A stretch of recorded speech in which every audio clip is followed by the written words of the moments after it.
Hello friends, मैं आपसे गुप्ता आप सभी का अपनी यूट्यूब चैनल में स्वागत करता हूं। और आज हम कवर करने जा रहे हैं अपनी आज के करंट अफेयर्स के कुछ महत्वपूर्ण क्वेश्चंस को। तो पहला क्वेश्चन है हमारा, 19 नवंबर को गुरु नानक जयंती की कौन सी पुण्यतिथि मनाई गई। 19 नवंबर को गुरु नानक जयंती मनाई गई, तो उसकी कौन सी पुण्यतिथि थी, कौन सी एनिवर्सरी थी। तो वो थी 552। कौन सी एनिवर्सरी थी, तो 552वीं एनिवर्सरी मनाई गई गुरु नानक जयंती की। तो आइए हम समझते हैं इसके विषय में कुछ महत्वपूर्ण बातें जान लेते हैं। तो हर साल सिख धर्म के संस्थापक कौन है, गुरु नानक देव। उनकी जयंती 19 नवंबर को मनाई जाती है। इस वर्ष गुरु नानक जयंती की 552वीं पुण्यतिथि मनाई गई। गुरु नानक जयंती को सिख धर्म में प्रकाश उत्सव या गुरु पूरब के नाम से भी जाना जाता है। गुरु नानक देव जी का जन्म सन 1469 में तलवंडी नामक गांव में हुआ था, जो कि वर्तमान में पाकिस्तान के ननकाना साहिब में स्थित है। तो गुरु नानक देव कौन थे? गुरु नानक देव जो थे वो कौन थे? वो थे सिख धर्म के संस्थापक। और इनका जन्म कब हुआ था? तो इनका जन्म हुआ था 1469 में। कहाँ हुआ था? तलवंडी नामक गांव में। अब वह कहाँ है? तो वह है पाकिस्तान के ननकाना साहिब में। चलिए हम अपना दूसरा क्वेश्चन देखते हैं। तो दूसरा क्वेश्चन है, ट्रिप्ड आदि महोत्सव की ब्रांड एम्बेसडर कौन बनी। जो ट्रिप्ड आदि महोत्सव है उनकी ब्रांड एम्बेसडर नई बन गई हैं। ट्रिप्ड क्या होती है? तो ट्रिप्ड का फुल फॉर्म होता है tribal cooperative marketing development federation of India. क्या है? Tribal cooperative marketing development federation of India. इसे हिंदी में बोलते हैं आदिवासी सहकारी विपणन विकास संघ लिमिटेड। तो क्या है इसकी जो नई ब्रांड एम्बेसडर बन गई हैं, वो बन गई हैं कौन? MC मैरी कॉम। कौन बन गई है? MC मैरी कॉम। तो आइए हम इसके विषय में कुछ और समझ लेते हैं, कुछ महत्वपूर्ण जानकारी जान लेते हैं। तो जो केंद्रीय जनजाति मंत्री हैं, केंद्रीय जनजाति मामलों के मंत्री हैं अर्जुन मुंडा। उन्होंने नई दिल्ली के दिल्ली हाट में आदिवासी सहकारी विपणन विकास संघ लिमिटेड, क्या ट्राइफेड आदि महोत्सव का ब्रांड एम्बेसडर मैरी कॉम को बनाया है। किसे बनाया है? मैरी कॉम को बनाया है। केंद्रीय जनजाति मामलों के मंत्री अर्जुन मुंडा ने भगवान बिरसा मुंडा के पुत्र सुखराम मुंडा की उपस्थिति में ओलंपिक पदक विजेता एवं भारतीय मुक्केबाज पद्म विभूषण से सम्मानित MC मैरी कॉम को ट्राइफेड आदि महोत्सव का ब्रांड एम्बेसडर बनाया। आदि महोत्सव एक राष्ट्रीय आदिवासी त्यौहार है जिनके जनजाति मामलों के मंत्रालय और ट्राइफेड की संयुक्त पहल द्वारा शुरू किया गया है। तो कौन है मैरी कॉम? मैरी कॉम जो ट्राइफेड है उसकी नई ब्रांड एम्बेसडर हैं। और केंद्रीय जनजाति, इन्हें किसने बनाया है? तो इन्हें बनाया है केंद्रीय जनजाति मामलों के मंत्री अर्जुन मुंडा ने। और किसकी उपस्थिति में बनाया? तो भगवान बिरसा मुंडा के पुत्र सुखराम मुंडा की उपस्थिति में। यह कौन है?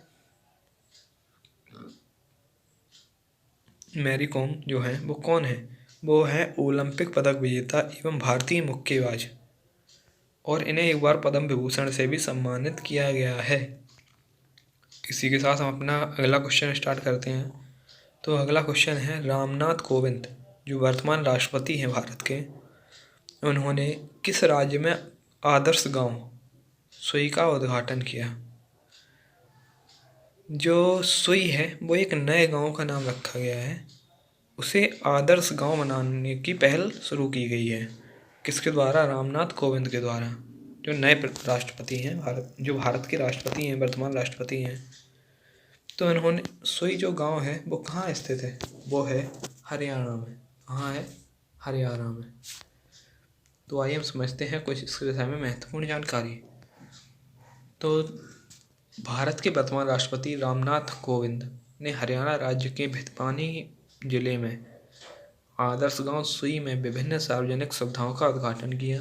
भिवानी जिले में सुई गांव को महादेवी परमेश्वरी दास जिंदल चैरिटेबल ट्रस्ट के द्वारा आदर्श ग्राम योजना के तहत विकसित किया जाएगा। सुई गांव को आदर्श गांव में बदलने के लिए जिंदल ट्रस्ट ने 25 करोड़ से अधिक के विकास कार्य अब तक किए हैं। वहां पर राष्ट्रपति ने अपनी पत्नी के साथ पीपल के पेड़ लगाकर सुई गांव को आदर्श गांव बनाने की आधारशिला रखी। तो क्या है ये आदर्श गांव? क्या है? तो जो सुई है, सुई नामक एक गांव का निर्माण किया जा रहा है, उसे आदर्श गांव बनाया जा रहा है, अर्थात उसमें हर तरह की सुविधाएं उपलब्ध हो। तो किसके द्वारा यह पहल शुरू की गई है? तो भारतीय राष्ट्रपति रामनाथ कोविंद द्वारा। यह कहाँ स्थित है? तो यह हरियाणा के भिवानी जिले में स्थित है। और इस किसके माध्यम से इसे बनाया जाएगा? तो जो महादेवी परमेश्वरी दास जिंदल चैरिटेबल ट्रस्ट है, उसके द्वारा इसे आदर्श ग्राम योजना के तहत विकसित किया जाएगा। अभी तक उसने जो ट्रस्ट है उसने लगभग 25 करोड़ से अधिक के विकास कार्य किए हैं। इसकी आधारशिला रखी गई है, किसके द्वारा रखी गई है? तो भारतीय राष्ट्रपति तथा उनकी पत्नी के द्वारा पीपल के वृक्ष लगाकर। आइए हम अगला क्वेश्चन देखते हैं। तो उत्तर प्रदेश के किस शहर में पहला वायु प्रदूषण रोधी टावर का उद्घाटन किया गया? तो उत्तर प्रदेश के किस शहर में पहला वायु प्रदूषण रोधी टावर का उद्घाटन किया गया, अर्थात ऐसा टावर जो वायु प्रदूषण होने से रोकता है। तो आइए समझते हैं। तो ऐसा टावर है नोएडा में। कहाँ है? तो नोएडा में स्थापित किया गया है। तो आइए हम इसके विषय में कुछ महत्वपूर्ण जानकारी जान लेते हैं। तो उत्तर प्रदेश राज्य के नोएडा में केंद्रीय भारी उद्योग मंत्री महेंद्र नाथ पांडे।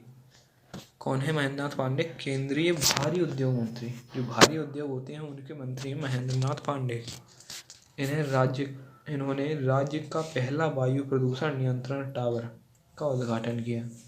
इस वायु प्रदूषण नियंत्रण टावर का prototype Bharat heavy electrical limited द्वारा विकसित किया गया है। अर्थात जो टावर है इसका आकार और इसका विकास भारत हेवी इलेक्ट्रिकल लिमिटेड द्वारा किया गया है। और इस वायु प्रदूषण नियंत्रण टावर को APCT और DND फ्लाईवे और स्लिप रोड से नोएडा एक्सप्रेसवे के बीच स्थापित किया गया है। तो ये टावर है कहाँ स्थापित किया गया? नोएडा में किया गया है। नोएडा में किस जगह स्थापित किया गया है? तो APCT और DND फ्लाईवे और स्लिप रोड से नोएडा एक्सप्रेसवे के बीच स्थापित किया गया है, जो कि वायु प्रदूषण की समस्या को कम करने में मदद करेगा। इसी के साथ हमारा अगला क्वेश्चन है नोवी कपाड़िया। अभी वर्तमान में नोवी कपाड़िया का निधन हो गया है। नोवी कपाड़िया कौन थे? तो नोवी कपाड़िया एक कमेंटेटर थे। नोवी कपाड़िया कमेंटेटर के साथ साथ एक लेखक भी थे और एक पत्रकार भी थे। ये सभी थे प्रसिद्ध भारतीय लेखक, फुटबॉल पत्रकार, सुनना प्रसिद्ध भारतीय लेखक और फुटबॉल पत्रकार और खेल कमेंटेटर, तीनों थे। नोवी कपाड़िया का निधन हो गया नोवी कपाड़िया का। ये कौन थे? भारतीय लेखक, फुटबॉल पत्रकार और खेल कमेंटेटर। तो नोवी कपाड़िया को भारतीय फुटबॉल की आवाज़ के नाम से भी जाना जाता है। नोवी कपाड़िया को किस नाम से जाना जाता है?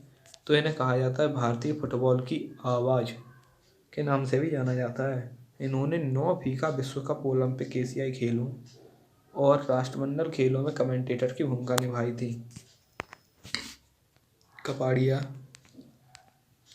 कपाड़िया ने लेखक के रूप में barefoot to boots, the many lives of Indian football जैसी किताबें लिखी थी। जो कपाड़िया है, नोवी कपाड़िया, उन्होंने लेखक के रूप में barefoot to boots, the many lives of Indian football जैसी किताबें लिखी थी। अर्थात ये एक लेखक भी थे कमेंटेटर भी थे और पत्रकार भी थे। इन्हें फुटबॉल की आवाज़ के नाम से भी जाना जाता है। विश्व शौचालय दिवस कब मनाया गया? तो विश्व शौचालय दिवस, जैसा कि आपको पता होगा, विश्व शौचालय दिवस हर वर्ष 19 नवंबर को मनाया जाता है। तो आइए इससे रिलेटेड कुछ महत्वपूर्ण फैक्ट्स जान लेते हैं। तो हर साल दुनिया भर में 19 नवंबर 2021 को हर साल, सॉरी गलत लिखा है इसमें, हर साल दुनिया भर में 19 नवंबर को विश्व शौचालय दिवस मनाया जाता है। इस दिवस को मनाने का मुख्य उद्देश्य वैश्विक स्वच्छता संकट से निपटने के लिए कार्रवाई को प्रेरित करने के लिए मनाया जाता है। तो यह किस लिए मनाया जाता है? मनाया जाता है कि 2001 जो वैश्विक स्वच्छता है, इसके संकट से निपटने के लिए इसे मनाया जाता है, कार्रवाई को प्रेरित करने के लिए। तो विश्व शौचालय दिवस 2021 की थीम क्या थी? विश्व शौचालय दिवस 2021 की थीम थी वैल्यूइंग टॉयलेट्स। क्या थीम थी? वैल्यूइंग टॉयलेट्स, अर्थात टॉयलेट की वैल्यू क्या है। विश्व शौचालय दिवस पहली बार 19 नवंबर 2012 को मनाया गया था विश्व शौचालय संगठन द्वारा। तो विश्व शौचालय दिवस कब मनाया जाता है? 19 नवंबर को मनाया जाता है। सबसे प्रथम बार कब मनाया गया था? तो यह मनाया गया था 19 नवंबर 2012 को। किसके द्वारा मनाया गया था? तो विश्व शौचालय संगठन द्वारा मनाया गया था। इसकी जो 2021 में विश्व शौचालय दिवस मनाया गया है, इसकी थीम क्या रखी गई थी? इसकी थीम रखी गई थी वैल्यूइंग टॉयलेट्स। क्या थीम रखी गई थी? Valuing toilets. विश्व शौचालय संगठन की स्थापना कब की गई थी? तो विश्व शौचालय संगठन की स्थापना 2001 में की गई थी, जिसके 12 साल बाद इस दिवस को मनाया गया। पहली बार दिवस कब मनाया गया? 2012 में। इसकी स्थापना कब हुई थी? 2001 में। इसी के साथ हमारी आज की वीडियो समाप्त होती है।